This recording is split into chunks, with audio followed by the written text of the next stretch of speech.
వాళ్ళ బ్యాంక్ అకౌంట్స్తోని డైరెక్ట్గా డిపార్ట్మెంట్కి సింక్రనైజ్ చేయండి. ఎప్పుడు చాలాన పడితే ఆటోమేటిక్గా వాళ్ళ అకౌంట్లోకి వెళ్ళి డిడక్ట్ అయ్యి పోయే విధంగా ఈరోజు బండి రిజిస్ట్రేషన్కి వచ్చినప్పుడే ఆ బండి యజమాని యొక్క ఖాతాను మీరు తీసుకోండి. చలాన పడుతుందో ఆటోమేటిక్గా ఆ యజమాని అకౌంట్లో నుంచి నగదులు బదిలీ అయ్యే విధంగా టెక్నాలజీని వాడుకోండి. ఇది రేవంత్ రెడ్డి గారు మాట్లాడినటువంటిది. నాకు ఒక్కోసారి అనిపిస్తుంది, రేవంత్ రెడ్డి గారు ఏమైనా అమాయకుడా, కనీస రాజ్యాంగ స్ఫూర్తి కానీ లేకపోతే ప్రజలకు సంబంధించినట్టుగా చట్టాలు సాధ్యాసాధ్యాలేంటి కనీస అవగాహన లేకుండా ఏది నోటికి పడితే అది వచ్చి మాట్లాడతాడా? అహంకారమా లేకపోతే అమాయకత్వమా అజ్ఞానమా? మొత్తానికి మాత్రం ఇష్టం వచ్చినట్టుగా మాట్లాడతాడు. చట్టాలపైన కనీస అవగాహన లేకుండా ఇష్టం వచ్చినట్టు మాట్లాడతాడు.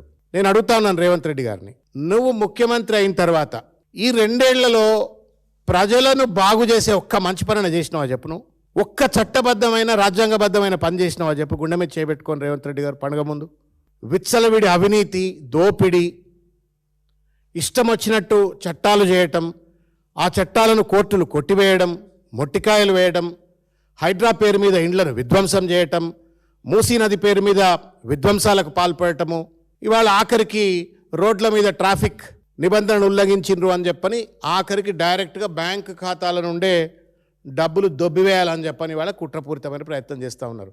ముందు ఆ గుంతలను అయితే బూడ్చవయ్యా రేవంత్ రెడ్డి, నువ్వు చాలాను వసూలు చేసే ముందు ఎక్కడికక్కడ పోలీసు వాళ్ళకు నువ్వు టార్గెట్లు పెట్టి చలాన్లు వసూలు చేస్తూ ప్రభుత్వ ఖజానాన్ని నింపుకుంటూ విచ్చలవిడి దోపిడికి పాల్పడుతూ రోడ్ల మీద గుంతలు మాత్రం పూడ్చవు, పార్కింగ్కు స్పేసు కల్పించావు, ఏమాత్రం నియమ నిబంధనలు అప్రాప్రియేట్గా ప్రజలను చైతన్యపరచుకుంటా ఎడ్యుకేట్ చేయకుండా ఎన్వైరన్మెంట్ క్రియేట్ చేయకుండా చలాన్లను మాత్రం ఆటోమేటిక్గా డెబిట్ చేస్తాము అని చెప్పని మాట్లాడటం మీ మూర్ఖత్వానికి, అజ్ఞానానికి, అమాయకత్వానికి, అవగాహన రాహిత్యానికి, చట్టంపై కనీస అవగాహన లేనట్టుగా వ్యవహరిస్తూ ఉన్నారు.